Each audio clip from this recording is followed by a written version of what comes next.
One of the things I can't even pinpoint to the exact time or event that made me realize this, but I realized very simply that everybody here is just trying to be happy. Every action they take is that person's effort to be happy. So think about like when someone slights you, when someone does something you don't like, when someone offends you. I now have the frame of reference to go, for some reason, that person did that or was doing that to try to better their happiness scale and level. And it's allowed me to reframe and with a lot more patience, take a long-term approach to people, which has helped in business quite a bit. Like taking a long-term approach to people versus a very short-term or reactionary. Yeah, it's helped me a lot. This is the Snowball Effect. You're listening to the Marketing Playbook series, presented by the Snowball Effect podcast. It's growth done right. Hey, I'm Todd, and welcome to the Snowball Effect. This is our Marketing Playbook series, and today I've got Jorrel Patterson. He's the CEO of Demand Construction, and welcome to the podcast today, Jorrel. Thanks for having me, Todd. This is really exciting. I know, it's a lot of fun, right? I'm really excited to introduce you to our audience. But first, I want to get to know you a little bit and share something interesting about you, Jorrel, that maybe the average person doesn't know. I think the most interesting thing about me is in 2016, I hiked the Pacific Crest Trail. And so No it was way. 2,650 miles, Mexico to Canada. Took me 5 months, 13 days, something like that. What April in the 1st. world? Are you Yeah, serious? Like that's that's serious. the entire West Coast, right? Yeah, Of North and South America? it goes right along from the Mexican border into Canada, about 20 miles into Canada. Um, I That's went through incredible. 3, 4 pairs of shoes, so it was it What was kind of it was shoes quite do the you wear on a trek like that? That's what I wanna know. what's so crazy is you start off thinking exactly what you need, and it's not until you get into the sauce and the thick of it that your body tells you this is what you need. So I went through, I don't know, 6 pairs of shoes before I found the pair of shoes that I was like, okay, this is the shoe for me that's going to take me nearly In real 3,000 time, you're miles. saying mid-journey, you're discovering this. It's the first 20 miles, people are dropping bags, gear, shoes, food. So it's definitely a learning experience, and it was for me too. That's fantastic. That's such a great Yeah. metaphor for so much, right? It's just, Oh yeah, learned a you lot. don't know until you're doing it, right? So, Oh that's my god. fantastic. So, how long did it take you, did you say? I think it was 5 months, 13 days. I left April 18th and landed in Canada October 1st. What was It's a your long biggest time. surprise on a journey like that, that you just had no clue? The amount, and I promise I'm not trying to be too spacey here. This is the truth, but the amount of self-reflection it forces you into, because think of if you woke up every day at the crack of dawn and went to bed every day at nightfall and you were alone every day and just walked. There's very few things you can do other than walk, and one of the things is think. So the amount of things that you end up just learning about yourself were staggering. Like one of the things I can't even pinpoint to the exact time or event that made me realize this, but I realized very simply that everybody here is just trying to be happy. Every action they take is that person's effort to be happy. So think about like when someone slights you, when someone does something you don't like, when someone offends you. I now have the frame of reference to go, for some reason, that person did that or was doing that to try to better their happiness scale and level. And it's allowed me to reframe and with a lot more patience, take a long-term approach to people, which has helped in business quite a bit. Like taking a I can long-term imagine. approach to people versus a very short-term or reactionary. Yeah, it's helped me a lot. That's incredible. I think we could close down the podcast right there and just leave it at that. Yeah. That's incredibly Wow. wise, and thanks for sharing with me, and I didn't even have to walk thousands of miles to learn that. So Yeah. thank you. I did it for That you. was I'm never walking again. thank I'm done. That's awesome. So you just drive everywhere and get one of those little jazzy scooters. You're like, "I know, I'm done walking." When I go to Disneyland, I get pushed around in a wheelchair. I take the escalator, the elevator, Right. whatever. That's it. Oh, that's awesome. That's great. That's a great example of something that's really cool about you. And now I want to discuss something else that's cool. You're the CEO there at Demand Construction. You're the co-founder. Walk me through just a little bit of some of those early years. Give us a little bit of the history of demand construction, and especially I'm intrigued by those early years. So tell us a little bit Yeah. about that. Yeah, if we're going back to the beginning, I think it predates what demand construction is and even the formation of it. I think it's learning in the industry and seeing just the rise and fall of so many competitors and peers and kind of establishing and learning what held those companies back and what really the right answer was to in order to achieve what you need to do in this industry. One of the things that I found was every time we would push on the business development aspect of one of these companies, there seemed to be an upper bound. There seemed to be this threshold in which volume couldn't increase. And when looking at the data, me and along with one of my partners surmised that it had to go back to quality, construction quality. Right. So we set out to say, hey, we should do this and we should focus on quality first and foremost. A lot of these companies focus on like sales, marketing, a lot of different aspects of normal business. But I think the most important one, first and foremost, is quality. So fast forward a little bit. I had an old friend. We had known each other for 12, 15 years in a previous industry, the medical industry. We were in an ambulance company together. And over time, he had started a solar company. And over the years, he'd always say, "Hey, we should partner up. We should partner up?" And I was like, "Yeah, okay, maybe someday." But at some point, I started to look deeper into it. I went to the finance companies and I was like, "Hey, how's this company doing?" And across the board, unanimously, the finance partners were like, "This is our best partner." And I said, "Why?" And I said, "The quality's through the roof." And I was like, "Oh man, okay, we got something brewing here." So he had successfully been installing for about 3 years. And then part of our plan together was take the business development, sales, and marketing things that I knew and the construction excellence that he was performing, put those two together to give the industry what it actually needs, which is a good construction company, a good solar installer. So when we launched that, we saw rapid growth because our business development team has been around the block, been doing this for about 7 years or whatnot, and having the quality to match was good. One of the things that I learned in the early days is something that had always been told to me, and I got to learn it firsthand. Was a company becomes great when it learns how to say no. Tell me more And about that. I'm intrigued. When they learns how to say no, that's when it can yeah, become great. so before I get into that, let me talk about just knowing. I think there's two types of knowing. If you tell a kid, hey, that stove's hot, the kid knows the stove's hot. When the kid touches it, the kid knows the stove is hot. In both scenarios, you know. So I knew, hey, a company becomes great when it learns how to say no.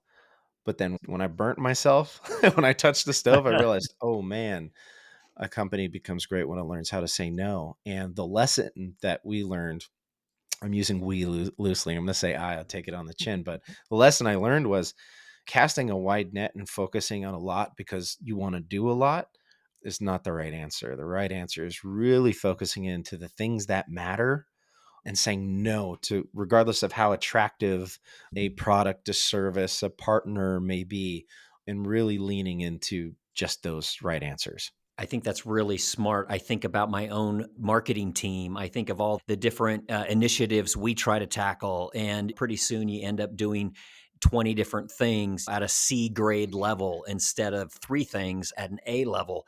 And see that every day in my life. The better I get at pushing back, saying no, the more focused I can be on the things that I care about. And I can imagine that just is amplified for your entire company, because there's Yeah. so many opportunities to chase dollars, right? In so many different directions, Infinite.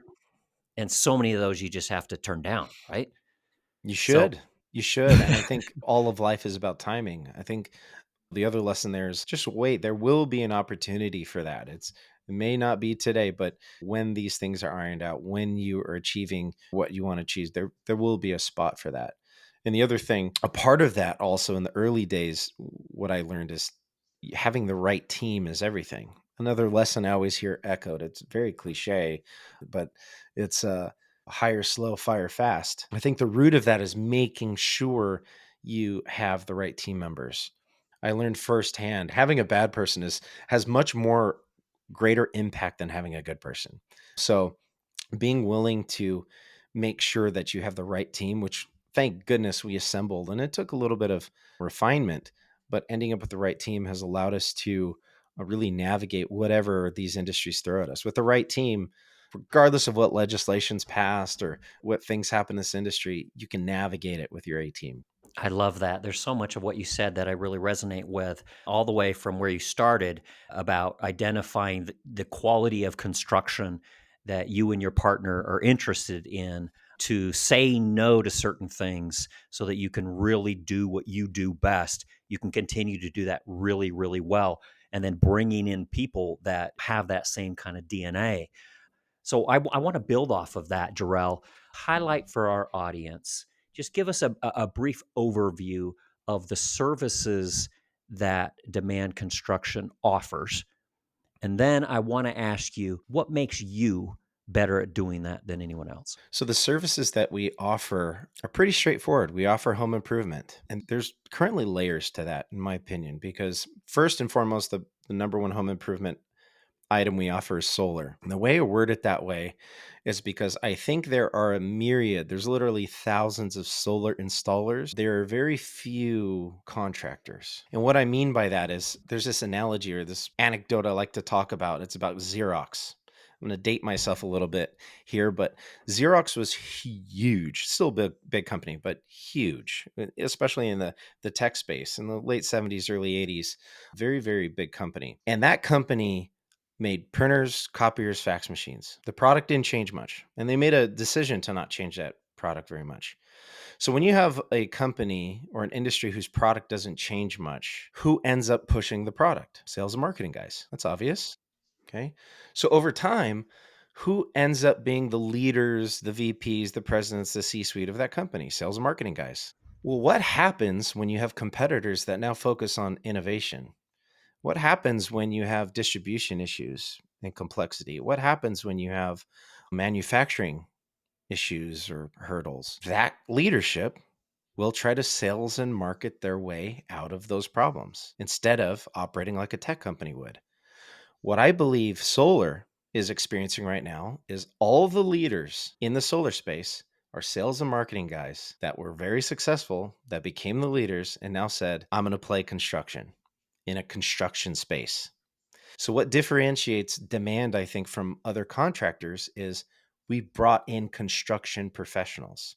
Our C suite and leadership stack come from the construction industry, not the sales and marketing, not the solar industry, from construction. Our president and chief operating comes from construction, general contracting. Our chief of experience, he's a NASCA certified general contractor. And that's one of the hardest general contracting licenses out there. Our VP of construction is an ICC certified general contractor, one of the hardest certifications you get. With those two, the United States basically says, sure, you can have general contracting license anywhere. These are guys who come from tract homes. These are guys who come from building $400 million resorts. These are guys who know scale. And when I assembled this team and showed them solar, they said, this is the easiest thing in the world to deliver on. And so what we've seen is really being able to lean into customer experience and quality by using construction tactics that are known and have existed for 100 years, has allowed us to not do what I think the solar industry and competitors are doing, which are trying to invent the right thing to do in construction. We just operate that way because that's our experience. We hold our own general B, we hold our HVAC, we hold our electrical. That alone gives us a good avenue and a competitive edge, because often at times homeowners are seeking to fix the problem, not just throw a Band-Aid on it, which is solar kind of is. I mean, I love solar. This is the industry in, but ultimately there's a reason why they're using that much power. And we offer the services and ability to fix and attack the whole home as an improvement, not just solar. I want to circle back on that and just put a fine point on it. I love that.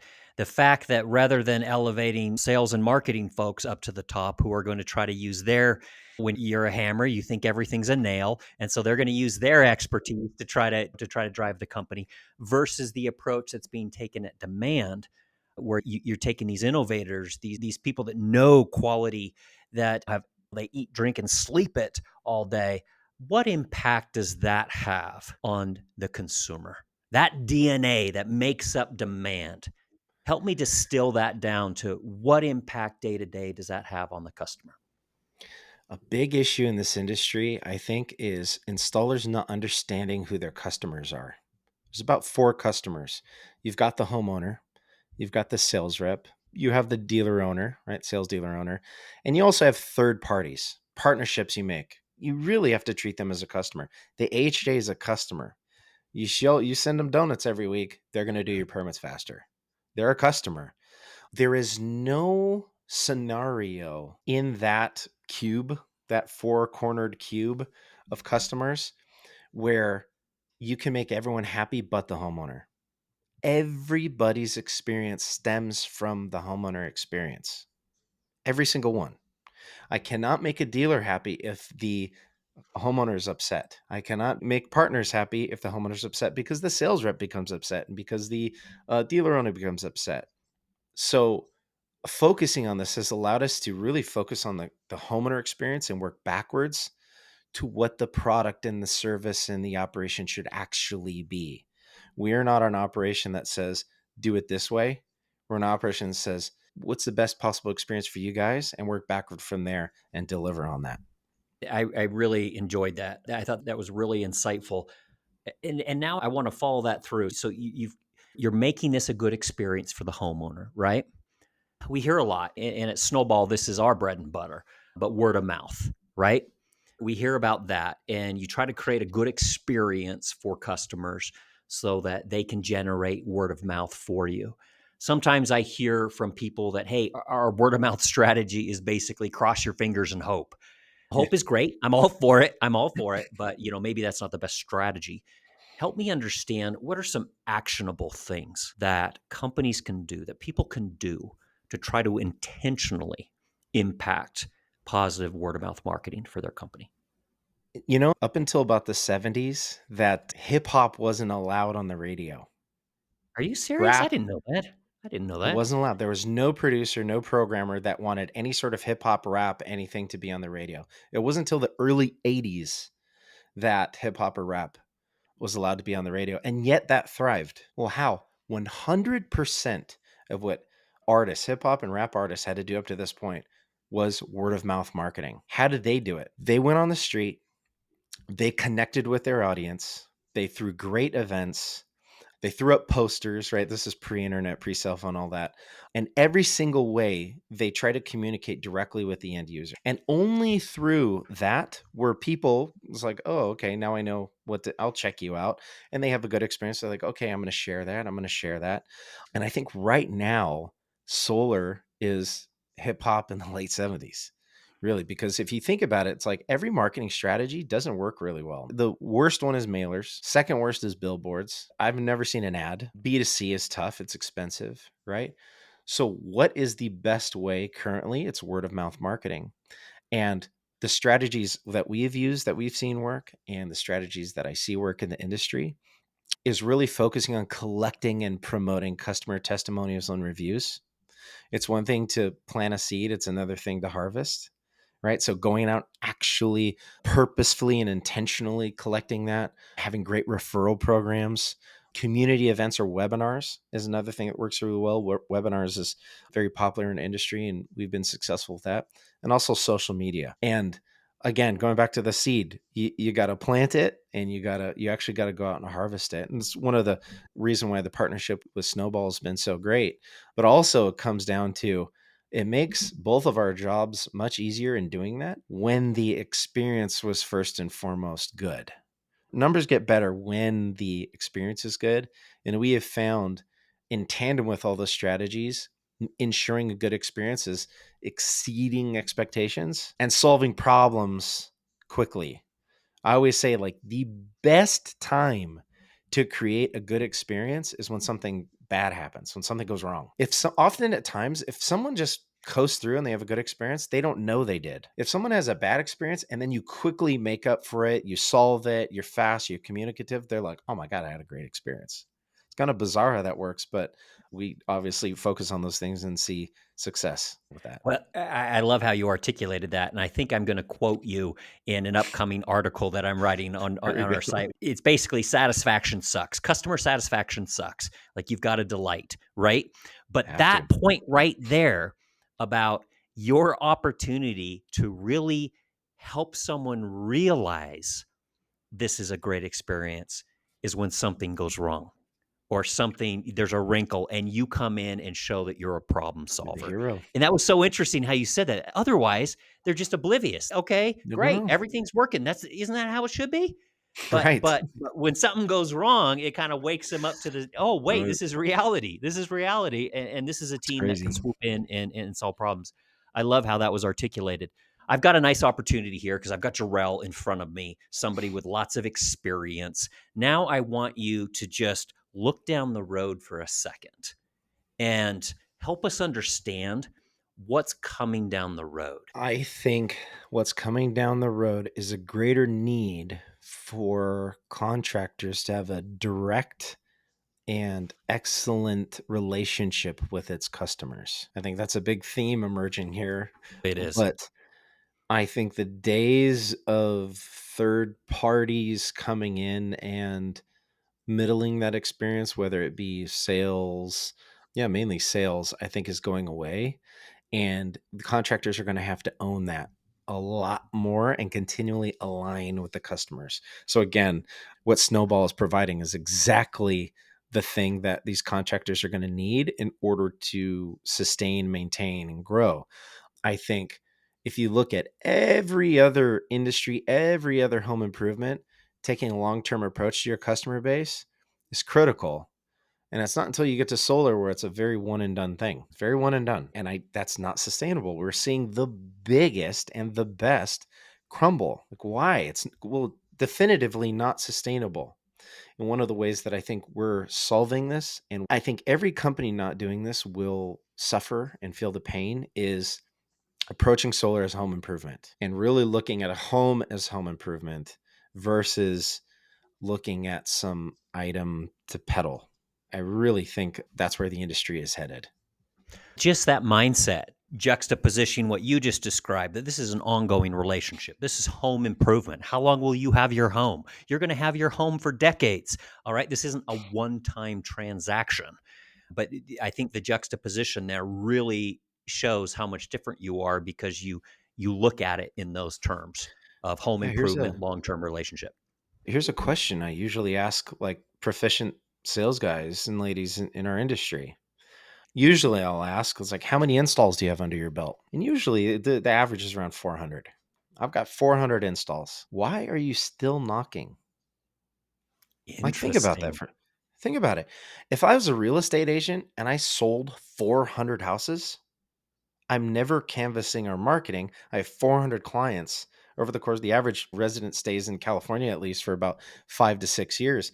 I have a pipeline forever. If I threw a roof for you and they had a good experience in Florida, you have to get a new roof every 4 or 5 years. Why are you canvassing? And I think it comes down to two reasons. One, is because you know the experience from your contractor was not up to par. So you cannot go get a referral. You cannot go to them for repeat business. And the other reason is I don't think you've aligned with a partner that has the ability of doing multiple products down the road. California, for example, they give rebates for new HVAC. Title 23. I mean, they announce like, hey, this is a cheaper option. Why aren't you partnered with a contractor that allows you to 6 months, 9 months, 12 months, whatever down the road, retarget, remarket that homeowner and say, hey, new rules is you got your solar, you're enjoying the savings. Now capitalize on that with additional savings by getting an HVAC, these other home improvements. We talk about increasing the value of your home in solar. Let's further increase it by doing home improvement items. And again, I'm not just to tout what I believe in because what we're doing, but I believe the companies that win are the companies that are going to be able to provide a long-term solution and revenue stream for its sales partners and itself. Otherwise, the number of houses are finite. They're finite. Yes, we're 3% in the United States solar, but there is a point, there is a bell curve, there is a duck curve, whatever you want to call it, where it gets really hard. And the long-term solution is multiple products, looking at a home from a whole home approach. I love that. We really try to lead the charge here at Snowball in humanizing marketing. We really want to make it more human in a time of AI, in a time of noise and just marketing saturation, just humanizing marketing, right? And what's step one, two, and three of that? It's start with your happy customers. Happy customer fueled growth. That's step one, that's step two, and that's step three. All your focus has to start there. And the fact that your mindset is if you've got 400 installs, you should be enjoying happy customer fueled growth. That should just be everything for you from here on out. I think that's really profound the way you frame that. Kind of pivoting away from your professional experience directly day to day in the construction and solar industry, I want to pick your brain and get some personal advice. All right. This is your chance to get philosophical. This is your chance Okay, to let's get get teary eyed. I don't like whatever you want as to above, do. so All right. below. Let's go. Let's do it. Let's do it. And so much of this has come out organically in our conversation already. But if you ran into a younger you, what advice would you give? I'd grab him by the collar and I say, life is easy if you let it be. And it comes down to three things. I think it is start, try, and ask. Whatever you want to do, start it. You will be ahead of all the people who do not start. You are 75% of the way there if you just start. Second is try. I think people pull their punch. I think it's valuable in everything you do to actually try. You go to the bar, you play a game of pool, play like your life's on the line, you're going to win. I think a lot of life comes down to try. And try, I was talking to Domla, our CMO, and this comes from her. I really love it. But a part of trying is she says consistency, persistency, and discipline. That's what try is. I love that. And the last thing is ask. You want to get really spacey. Even the Bible says, ask and you shall receive. There's so much in my life that I have achieved and gotten because I asked for help. I asked for guidance. I asked for the thing like, hey, can I have this? And yeah, it's not 100%. But I mean, just sales alone, it's asking, asking, asking. There is a percentage of people that just say, yes, sure. And if you really lean into those three things, teenage Jorrel, you will achieve all these things way sooner than you did before. And I think it's easy. I think people give up and people think it's more complex, but I think no one knows what they're doing. Like nobody. I don't. Nobody. What's crazy because being young and seeing an older late 30s person, I'm like, oh, that person knows exactly what they're doing. Now I'm late 30s and I realize like nobody does. 40s, 50s, 60s. I think it's a bunch of people around here just going, I don't know, trying to figure it out. And to me, if you apply whatever it is you want to do to start, ask, and try, you want to be a painter, start. You will be a leg up on all the people who didn't start trying painting. Whatever it is, I think you can achieve it. You can achieve anything. One of the things that I've really leaned into and believe is not to really focus on the what I should do, but what can I do? And that gives this clear horizon to whatever you want to do. And this might sound a little morbid. I promise you it's not. But one of the things I remind myself continually is you're going to die. You're walking worm food. There was a point in my life where I was like, oh my God, I'm going to die. And then I was like, I'm going to die. It's like my frame of reference went from nothing matters to nothing matters. If that's not the biggest motivator to try, I don't know what this is. This is not a dress rehearsal. We're live. The curtains are open. Go. You are the main character in your story. Act like it. Do whatever you want. Here's another. You wanted to get spacey. Let's get spacey, Todd. Let's do What's it. what's your great grandmother's name? I have no idea. You're two generations away from being that then. To Two being generations forgotten. away from forgotten. So was Todd the best podcaster on earth? Was he rich? Was he poor? Was he a sinner? Was he a saint?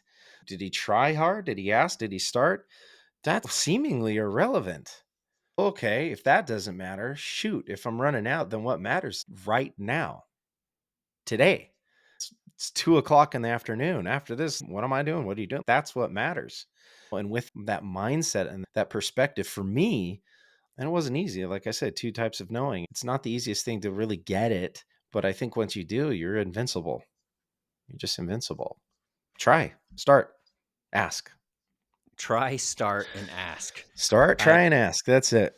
I love that. I think I'm gonna get that tattooed on my body There we somewhere. go. See Probably what- at least the inside of my eyelids, because that alone makes me feel like I can run through a wall. That's fantastic. Dude, Thank you so much. Not just the professional advice, the industry advice, describing all the cool things you're doing there at Demand Construction, but just getting real and talking about what we've got to do to be present, to control what we can control, which is this moment, right? that's it. And then to get out there and to try to ask, or no, try, no, sorry, Start, start, try, ask. try, ask. There we That's go. I'll it. get there. I'll get there. Nothing Oh, that else. was awesome. Thank you so much for joining the podcast Appreciate today. you, man. Seriously, that was a really authentic and really constructive conversation. I sure appreciate it, Jorrel. Appreciate that. Appreciate you. Hey, I want to make sure people can get a hold of you. If they want to do business with you, they want to pick their brain, they need to pick me up in the morning to get them motivated. How do they reach out and get a hold of you and Demand Construction? Yeah, if you want to get a hold of us, we've got our website, joindmnd.com, little fancy twist on join demand, right? Joindmnd.com. We also have an Instagram presence, Demand Construction. You can look us up there. And the cool thing about us is we're extremely approachable. So you reach out through there, you can talk to whoever you want in our entire organization. If you're a rep, reach out. If you're a dealer, reach out. If you're a partner, reach out. We love partnerships. So reach out. We can do something cool together. Internally, there's something we say, there's always a play. So reach out. Let's figure out something cool to do. Nice. I love it. It's been great having you. Jorrel, thanks again, and we'll see you soon. Thanks, man. Appreciate it. Thanks, everybody, for joining the Snowball Effect podcast. This has been our Marketing Playbook series, and see you next time.